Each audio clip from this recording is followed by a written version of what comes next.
Bismillahirrahmanirrahim. Assalamu alaikum. My name is Hassan, and today we are going to convert Elementor section into Elementor Flex container in Elementor WordPress. Before starting work, it's my request, please subscribe my channel. Thank you. Now back to our work.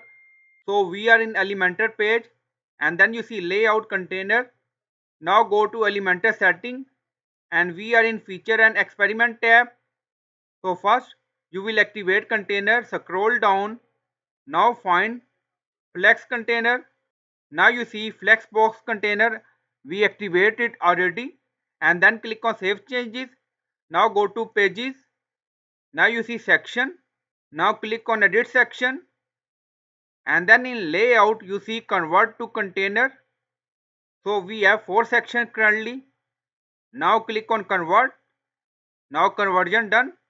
Now you see container is created from our section. Now you see section, and then you see container. Again click on edit section. Now you see convert to container. So click on convert. Again you see section is duplicate, and now in container layout.